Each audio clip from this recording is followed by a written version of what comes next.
In 2010, a couple renting a cabin in the middle of the woods finds the guest logbook tucked underneath the bed in the bedroom.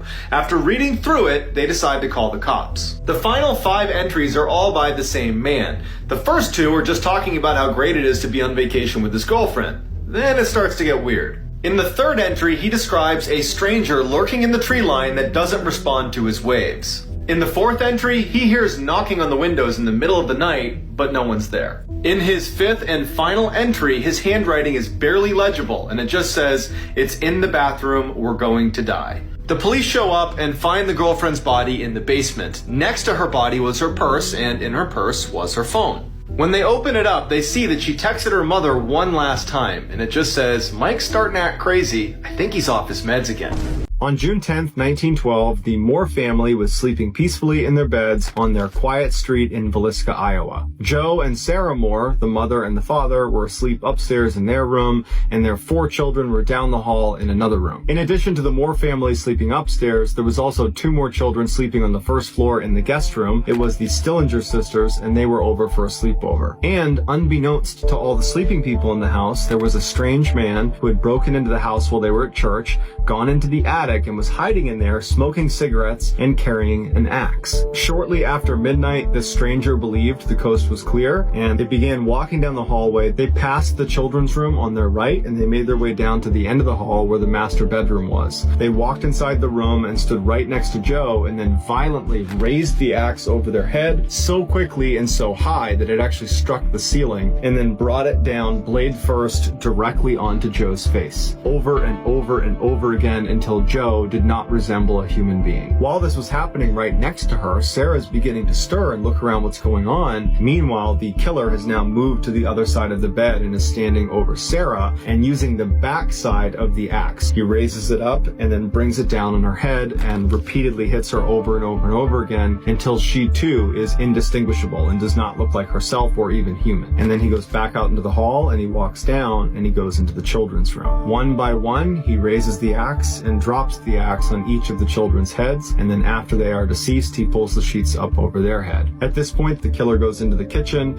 and he cooks himself a meal, but he doesn't eat the food. He cleaned off the axe and placed it up against the wall on the first floor. He then took a huge bowl, filled it up with water, and then washed his bloody hands and began to clean himself a little bit, and then he left the bloody water just sitting on the counter. And then, strangely, he took a huge slab of bacon from in the kitchen and he put it in the middle of the floor, and then next to it was a keychain. And some people think this might have to do with some ritual he was performing, but to this day, no one really knows why he did that. And then he took some keys from inside the house, walked out the door, turned around, locked it behind him, and disappeared. And to this day, we have no idea who did this. The house itself where the attack happened has not been updated since the attack. Somebody bought the property and then maintained it so it could be a tourist attraction. And so to this day, you can go to the Villisca axe murder house and you can sleep there overnight and you can actually tour the area, and it looks the same way it did when the murders happened. Many people believe that house is haunted, and in fact, in 2014, someone who was there staying overnight as a tourist inexplicably stabbed themselves and had to go to the hospital, and they don't even know why they did it. And so that's kind of added to the legend of the Villisca axe murder house. Early 2000s, a young woman named Rose drove up to this huge mansion in the Hollywood Hills in California. She came to a stop outside the fence, and she just sat there for a minute feeling very nervous because what she was about to do was highly illegal. Rose was a musician, but she definitely had not made it yet. However, she was desperately trying to break into the industry. So her big plan today, she was going to sneak in to this mansion. It was home to arguably one of the most famous people on the planet, a big-time musician, and her plan was to give them a copy of her demo CD. Obviously, she knew this could go horribly wrong. The owner of this home could just as easily call the police and have her thrown in jail, but to her, it felt like the risk was worth it. She looked up this huge driveway that extended up this hill. There really was nobody out on the property anywhere. It was totally quiet, but in front of the gate, on her side of the gate, was clearly the gardener. So she decided she would go up and maybe try to convinced the gardener to let her go through the gate. Rose was very young and charismatic. She approaches the gardener and pulls out a $5 bill, hands it to the gardener, and just says, "Look, I got no money. If this is my last $5, please, will you let me go through? I just want to drop something off." And so the gardener takes the $5 and says, "Go ahead." She just goes right past the gardener, slips through the front gate, and starts walking right up towards the mansion. And she's seeing all these cameras pointing in every direction, and she's just waiting for any minute security guards to come running out here and tackle her to the ground. But nothing happened. Just knocks on the front door, but nobody comes to the door. Without even thinking, she just tried the doorknob. It was open. She just walked inside this home. She's amazed to see that it's like nobody's home. It's just this vacant, unbelievable mansion. So she gets in this beautiful elevator. She shuts the door. She hits the button to go to the next floor. The elevator then came to a stop, and the door opened up. Right in front of her, in the room right outside of this elevator, is the person who owns this house. The extremely famous, major celebrity who is just sitting there with a guitar, strumming along. And he turns and looks at Rose, and there's this moment of just stunned silence. Neither of them can really figure out how this even came to be. At this point, Rose knew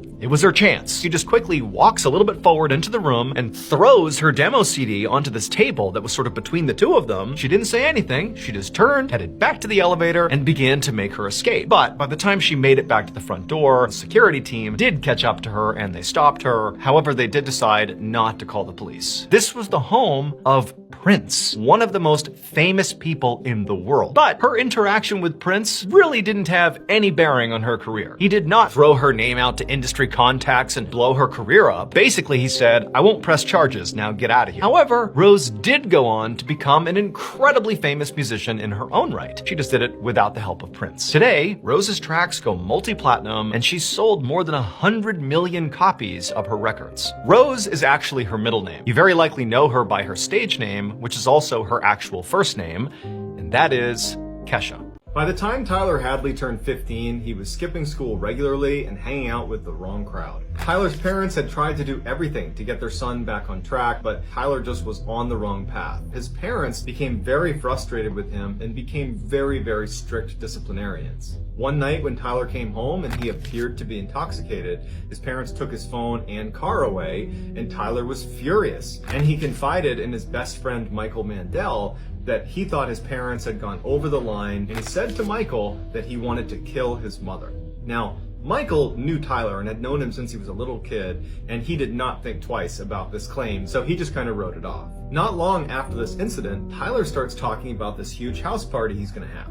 And all of Tyler's friends, including Michael, just didn't buy it. They're like, "There's no way, your parents are too strict and they never leave town anyways." But every time people approached him, he would say, "Oh no, my parents aren't gonna be there, they'll never find out." At some point, Michael gets a Facebook invitation to Tyler's big house party, and he sees that it's been sent to so many people. And then on the Facebook invitation itself, someone had posted on the wall, "Hey Tyler, what are you gonna do if your parents come home?" And he responded to that, "They won't, trust me." On the day of the party, Michael shows up to Tyler's house and it is packed with people. Lots of people he didn't know, and he was fairly certain Tyler didn't know them either. And he goes inside and it's clear that no one gives a crap about the house itself. People have spilled stuff all over the ground, there's broken glass on the ground, and Tyler, oddly enough, didn't seem to mind at all.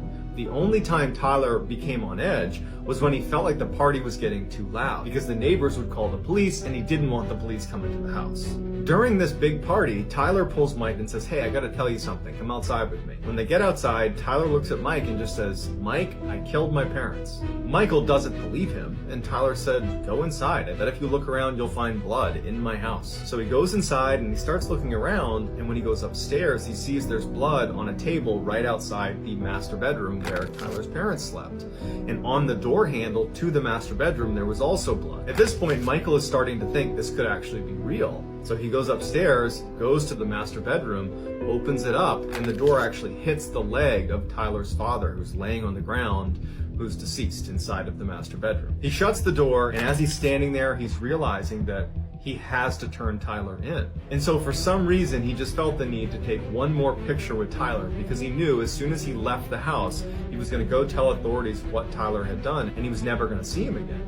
And so he goes over to Tyler and he takes this picture. After Tyler was arrested, he admitted that just hours before this house party, he had bludgeoned his parents to death and stashed them in the master bedroom. Tyler was sentenced to 2 life sentences without the possibility of parole, and while he has been remorseful, he's never given a real reason why he actually killed his parents. February 17th, 2004, shoppers inside of a Japanese superstore called Jusco in Wakachi City were suddenly aware of a loud commotion. When they went to investigate, they found a thin young woman with a young baby strapped to her chest, grappling with an older man. Then the woman yelled out, "Thief!" The man she was fighting with was in his late 60s, and he had pinned the woman, and his fists were clenched like he was holding whatever it was he took from her. 3 men from the crowd immediately jumped into action and pinned him to the ground and began trying to pull his hands open, but the man would not unclench his fists. These 3 men yelled out to the police. They ran over and jumped on top of this guy and handcuffed him. And the man, as he's laying on the ground, yelling out that he did nothing wrong before he began violently vomiting before falling unconscious. They were able to open up his fists and discovered the only thing he was clutching was his own bank card. The wallet he had on him belonged to him. It did not appear he had actually taken anything from this woman. And speaking of this woman, the police were so caught up in the chaos of the moment that they hadn't even thought to look around for the victim. They poke their heads up and start looking around the crowd for this woman, but she's nowhere to be seen. And so they labeled the incident an attempted robbery, and they closed the case. The following day, the older man, who became known as Mr. A by police, died at the hospital as a result of heart failure caused by extreme stress. When the police found out about this, they simply went into the case file, updated, and did not investigate further. But Mr. A's family refused to believe he had just attacked a young woman and her baby. His family pleaded with police to reopen the case and investigate this woman. The police initially resisted, but ultimately conceded and said, okay, we'll check the CCTV camera footage at the Jusco to make sure we didn't miss anything. What they discovered terrified them. A camera overlooking the ATM bank where this whole scuffle went down picked up this woman about 5 minutes before Mr. A walked into frame. And she did appear to have a 2-year-old or 1-year-old strapped to her chest, and she was just standing there motionless with her back to the corner looking down. And then when Mr. A came into frame, he turned around after getting his cash and started walking away. The woman in the corner suddenly becomes animated. She lifts her head up and walks straight past him, skimming his chest with her hand as she passed. And right after she did that, it was like Mr. A had a reaction to being touched by her, and he instinctively grabbed her arm, and that's when the woman yelled out, "Thief," although it's clear from the footage that she is the aggressor. And then at some point during this chaotic melee, the woman just stands up and meanders her way into the crowd and disappears. They never found any footage of this woman entering or exiting the Jusco. It was like she just appeared in that corner in order to go after Mr. A, and none of the dozens of witnesses were able to provide any sort of meaningful description of this woman. And her face was so unsettling to police that they actually decided not to share the image with the public for an entire year. After seeing the CCTV footage, Mr. A's relatives sued the police for detaining him and pinning him to the ground. The case, which is now referred to as the Jusco Phantom, is still very famous in Japan, and it remains a popular topic on long internet chat room threads where people can speculate about who or what killed Mr. A.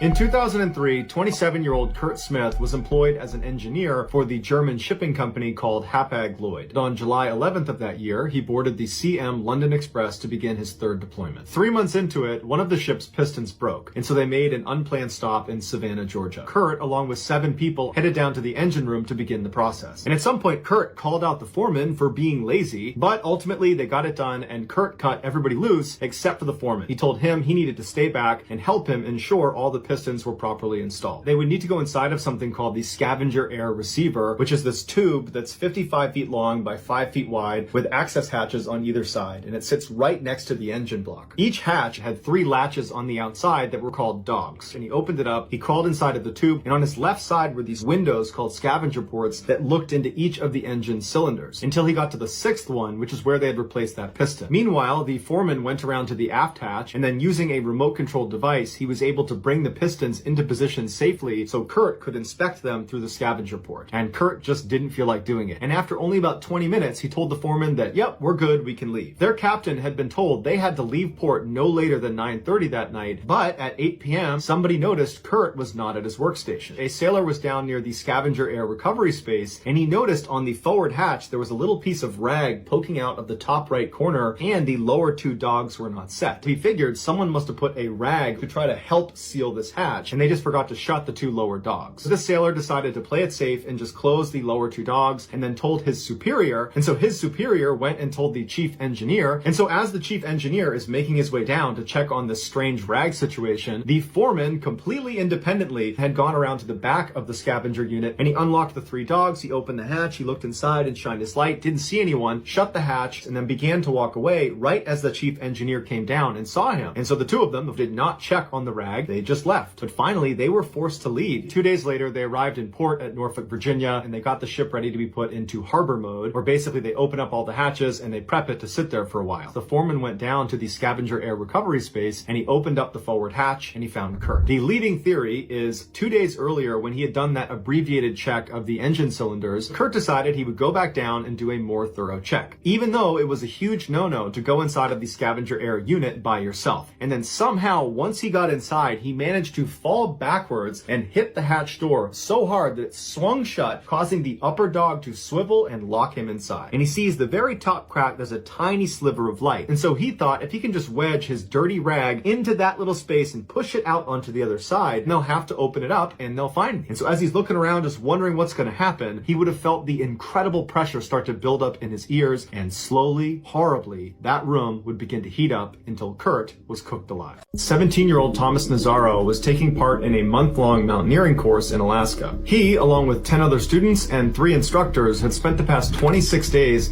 hiking up several peaks, and now they were taking a break at the base of this glacier. They found this perfectly flat area that was perfect for camping out, and so they decided that that would be their campsite for the night. And so everybody started setting up their own tent and getting their sleeping bag laid out, and Thomas volunteered to go find some water. And so Thomas grabbed his pot and he went around the corner out of sight. After a while, when all the other students had set up their campsites, they realized Thomas had not come back yet. And so they walked around this corner and they see that his water pot is sitting at the base of this ice cliff. And so they figure, okay, he's somewhere over there, obviously. And so they start walking up towards the base of the ice cliff, still yelling his name, and he's not yelling back. And they get about 3/4 of the way to this ice wall when one of the other students yells, "Stop!" And they all stop and look down where he's looking, and they all realize what's happened to Thomas. And they realize there's nothing they can do to help Thomas. And so before long, the police are called, and it's a full-scale rescue operation on top of this glacier. The theory of what happened to Thomas is he left his campsite with his pot of water, he went around the corner so he's out of sight, and he went to the glacier stream and he started filling up his water, but it was taking a long time because the stream just was not very powerful. And from where he was, he would have heard the sound of rushing water pouring down the ice wall. And so he would have walked over to the base of this ice cliff and put his jug out to get water, and as soon as he was right up against it, he would have slipped down into the ice. Because at the base of this ice wall was something called a moulin, which is a hole in the glacier caused by water runoff percolating down through a crack. And over the years, they can get pretty deep. And so when the police showed up, they went over to the hole and they're yelling down to Thomas, but they're not getting a response. So the police went to a fiber optic cable that had a camera at the end of it, and they began lowering that down into this hole. And so down it went, deeper and deeper. It passed the 100-foot mark and all the way down until they literally ran out of cable. And so from this camera's perspective, 250 feet down into this glacier, the hole just kept on going and going and going, and there was no sign of Thomas. And so they pulled the cable out and they realized there was nothing they could do for Thomas. Since he was below 250 feet, that means he fell at least 250 feet, and so it's unlikely he survived the fall to wherever it eventually stopped. And if he did somehow survive the fall, which is a horrifying thought in some ways, he would have been wedged somewhere deep down inside of this glacier, and the water runoff coming off of the ice wall would have eventually filled up all around him and gone over his head, and he would have drowned. And so shortly after the search was started, they called it off. There really was nothing they could do.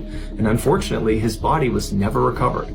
This is why you should never stay in sketchy motels. In 2005, a young woman on a solo road trip across the country decided to stop for the night. The first place she sees is the Mountaintop Motel. It looked pretty cheap, but she was tired, so she said good enough. The check-in guy eyed her up and down very uncomfortably and then asked her if she was traveling alone. She ignores the question, pays for her room, and then walks away with the key. When she gets inside her room and sees there are literally cockroaches in her bed, she says nope and decides to sleep in her car in the parking lot. Around 3 a.m., she wakes up to see the check-in guy using his own keys to get into the motel room she was supposed to be in.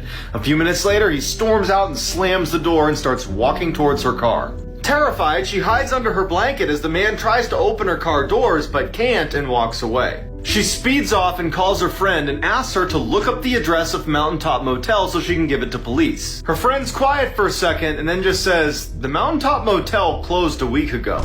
In 2009, 15-year-old Christina Grimmie finally caved and made her own YouTube channel. For years, her friends and family had been begging her to do this because Christina had this incredible singing voice, but Christina had always been hesitant because she was a bit of an introvert. But she took the plunge, she makes this channel, and in July of that year, she uploads her first 2 songs. They didn't get very many views, but a month later, she found herself really enjoying the song Party in the USA by Miley Cyrus. So she records herself singing this song, she uploads it to her YouTube channel. It went viral almost immediately, and millions of people saw it, and they loved it. And she began uploading more and more music to her channel, and more of her videos went viral. Over the next 4 years, she amassed over 2 million subscribers on her YouTube channel. She put out her own album, and she even went on tour with the mega celebrity pop star Selena Gomez. In 2014, Christina auditioned for the TV singing competition called The Voice. Christina still managed to finish 3rd overall in this competition. That show did wonders for her career. The judges would be raving about how talented she was, and that even if she doesn't win this competition, someone's gonna sign her. She's so incredible. And then sure enough, shortly after that competition ended, Christina was signed to a major record label. By June of 2016, Christina was still growing in popularity when she was asked to be the opening act for this concert in Orlando, Florida that was happening later that month. On the day of the concert, which was June 10th, she posted to her social media this kind of shout out to all of her fans saying, "Hey, if you're in the Orlando, Florida area, come out to my show. And then after the show, I'm going to stick around and sign autographs and meet you guys." That night, the venue where this concert was happening was jam-packed. And then around 10 p.m., the concert ends, at which point Christina began meeting her fans and hugging them and signing autographs and taking pictures. And then at 10:24 p.m., a man who was a fan of Christina's walked down from the back of the venue and kind of awkwardly gestured that he kind of wanted to get a hug. She opened her arms to give him a big hug, and when she got just a couple of feet away from him, he drew a and he fired 4 shots into her head and into her body. Christina's brother, Mark, he was standing right nearby, and so he tackled the shooter, but at some point the shooter managed to wriggle free, and then the shooter just raises the puts it to his head and pulls the trigger. There were people in the audience who were medically trained who rushed over to Christina and they began performing CPR on her, but there really wasn't anything anyone could do. She would die that night at the hospital. Her killer was a 27-year-old man named Kevin Loibel. His infatuation with her became a totally unhealthy obsession, and when it eventually dawned on him that he most likely would never have a romantic relationship with Christina, he came to the conclusion that if I can't have her, no one can have her. Here is a photo of Kevin standing in the back of this venue just moments before the show came to an end. A popular YouTuber named Dan Bell explores abandoned buildings and then uploads that footage to his very popular This Is Dan Bell page that has over 500,000 subscribers. Amongst those popular videos, there is one that is horrifying, and it's called the Super Creepy Abandoned Asylum. The video opens with Dan coming up to this huge old house that looks like nature is reclaiming it with all the vines and grass and everything overgrown all around it. Dan makes his way over to the side of this building, and he sees there are some stone steps that go down into a door that clearly feeds into the basement of this building. Dan walks down the stairs, he opens the door, and he walks into this hallway, and as soon as he goes in, because his camera had been filming in very bright sunshine outside, it takes a minute for it to focus on the hallway, which is totally dark. But once the camera focuses, you see all this old clothing strewn about on the ground, and the paint is peeling off the walls in every part of the building. When Dan filmed this, he was not out loud narrating as he walked around the building. Instead, while he was editing the footage, he must have recorded himself doing a narration, and that narration picks up as soon as he gets in the hallway and the camera has focused. He pauses and says, "You know, something really strange happened while I was filming inside of this building." He heard what sounded like someone running around on the top floor of this building. He's used to going into abandoned buildings buildings and finding creatures, animals running around. That was not unusual. And so instinctively, he assumes it's got to be some animal that's taken up residence on the top floor. And so he doesn't worry about it. He ends up walking around the whole first floor before making his way upstairs. And he said when he got up there, he was expecting to see some animal or some sign of an animal living up there, but he didn't. He didn't see anything. It just looked like every other abandoned building. And after filming what he wanted to film, he eventually leaves the building and goes home. It wasn't until he loaded the footage onto his computer and began reviewing it that he noticed two specific instances while he was inside this asylum where clearly someone else is in the room with him. Dan speculates that perhaps a former patient has come back here and is living in one of the rooms upstairs. Here are the two segments from his video that show this kind of phantom person lurking in the shadows. In the first clip, keep your eyes on the door that is open leading downstairs. You'll see there is a shadow on the door that is being cast from whatever is standing at the top of the stairs just outside of our view. And at some point, as Dan is filming down the hall, that shadow vanishes down the stairs. In the second clip, when Dan walks into the room,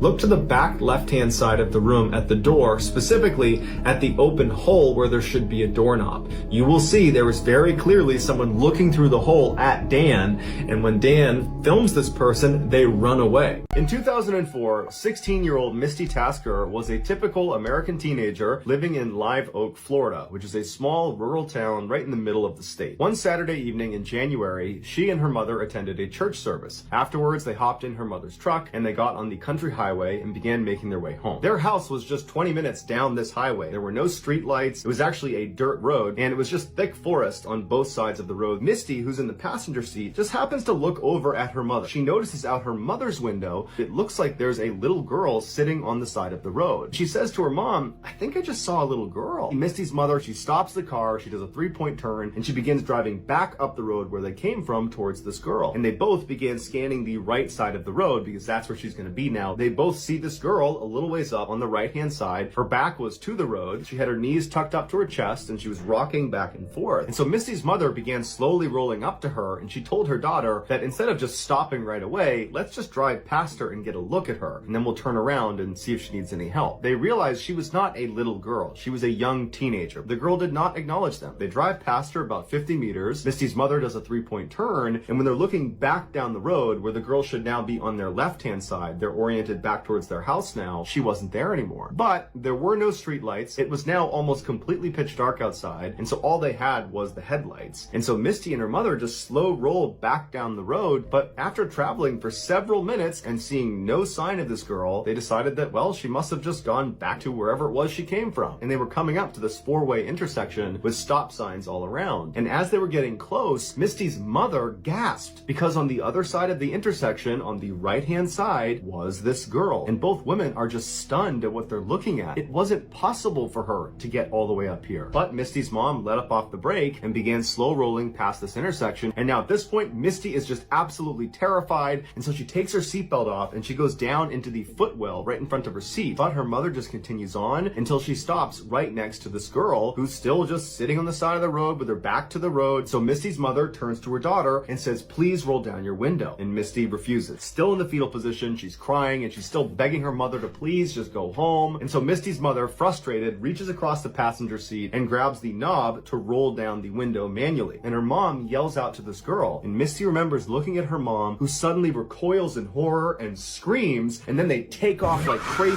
flying down the road. Misty jumps out of the footwell and she's looking at her mom and she's like, "What's happening?" And finally her mother just said, "She didn't have a face. She didn't have a face. It was hollow. There was nothing on her face when she looked at me." And they speed home. They're home just a couple of minutes later and they run inside. Misty's mom calls 911. She just told the police that they had seen a girl they think needs help. And so the police, they went out and they searched that entire stretch of highway. There was never any trace of that girl. On the morning of August 18th, 2018, a 41-year-old man named Vladimir Kostenko stepped out of a taxi onto a desolate road in the middle of the Alaskan wilderness. All he had with him were his cell phone, a solar-powered charger for his phone, and a backpack that contained some clothes and 5 pounds of oatmeal. He actually had left his home country, Russia, when he was in his early 20s because he was being persecuted for his Christian beliefs. And so now, in the United States, he lived out in Washington State. Lately, Vladimir had been feeling really lost. One of Vladimir's family friends was this guy named Dmitry Kudrin, and he owned this small cabin way out in the middle of the Alaskan wilderness. At some point, Dmitri said, if you want, you can go use my cabin and sort of focus on yourself and sort of get right with the world. And Vladimir had happily accepted. Dmitri had also told Vladimir that when he went out there, he really ought to bring a gun with him because this is truly the wild. But Vladimir had said no. And so he told Vladimir, okay, fine, but when you're out there, I need you to communicate with me regularly. And Vladimir promised he would. However, after 6 weeks of Vladimir being at this cabin, those pretty regular updates just abruptly stopped. In early November, Dmitri decided to get into his plane and fly out over the area where this cabin was and see if his friend was down there. And he's circling around the area where his cabin is. Dmitri had this camera on the underside of his plane, and he had the screen that he could see from the cockpit that was basically an enhanced view of the ground down below. He sees right in the middle of his screen is his cabin. It all looks good. There's smoke coming up out of the chimney. Dmitri sees on his screen that the front door of the cabin opens, and his friend Vladimir walks right outside onto the porch and he waves at Dmitri. And at that point, Dmitri's thinking, okay, Vladimir's just fine. But about 2 months later, Dmitri was once again in his plane flying over the area where his cabin was. Because over these last 2 months, he continued not to get any text messages or any communication from Vladimir. And the winter in Alaska is full bore. Dmitri gets as low as he possibly can. He realizes something. There's no smoke coming out of the chimney. But Dmitri couldn't land anywhere nearby. He immediately contacted Alaska State Troopers. The state troopers didn't launch some huge search for Vladimir because they weren't actually sure he was missing. The troopers told Dmitri that what they were going to do instead is just comb through airline records to see if maybe a Vladimir Kostenko had taken off. And this really frustrated Dmitri. 3 days after filing this missing person report, he flew out to the cabin. He gets off the helicopter. He sees that the front door of this cabin has clearly been boarded up from the outside. Pries it off the front door. When he looks inside, Vladimir is not inside, but the cabin looks immaculate. But that was it. Vladimir, for reasons completely unknown, just decided to board up the cabin and disappear into the Alaskan wilderness. Friends and family, and even some authorities, believe there is a chance he could still be out there somewhere, but nobody knows where. All the family has to go off of is the final image of Vladimir. A small twin-engine propeller plane sat on the tarmac at Kinshasa International Airport in the Congo. As the plane was being refueled, the co-pilots, 62-year-old Danny Philomont from Belgium and 39-year-old Chris Wilson from England, walked up the stairs and into the cockpit. As the pilots got settled in and began their internal systems checks, the flight attendant walked up the stairs. She said hello to the pilots, and then she began preparing the cabin for the passengers. The main cabin began boarding at 11 a.m., and by 11:30 a.m., all 18 passengers that were expected to board had taken their seats. This was going to be a 1-hour-long routine domestic flight to Bandundu, which is a province that was just outside the border of Kinshasa to the east. As the little plane made its way over to the runway, the flight attendant demonstrated what to do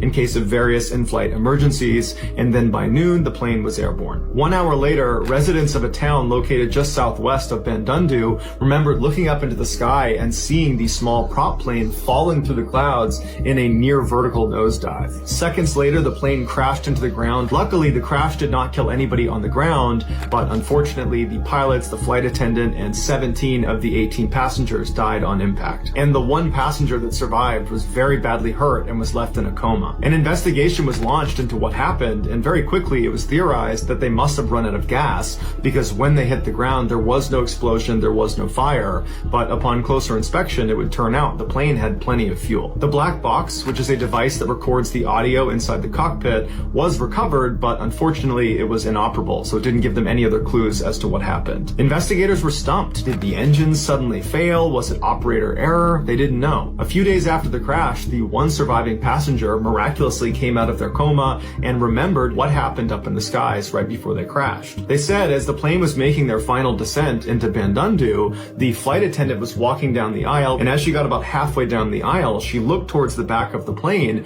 and she suddenly gasped and turned around and walked very quickly back towards the front of the plane where she disappeared. The passengers that had seen her do this were immediately concerned that something was was wrong with the plane, and so they stood up and looked towards the rear of the plane, and right away they knew what it was she was concerned about. There was a hissing crocodile making its way up the aisle. Someone must have smuggled it on. They all panicked and stampeded towards the front of the plane. This sudden shift in weight threw off the plane's center of gravity, causing a nosedive that the pilots could not recover from before they crashed. After hearing this story, the investigators remembered that a living crocodile had been found around the wreckage, but no one had thought much of it because in the Congo, lots of exotic animals are smuggled onto flights. Specifically, crocodiles are smuggled onto these planes with such regularity that passengers often can recognize the very specific crocodile smell somewhere in the cabin, and they'll tell the pilot and the owner of said crocodile.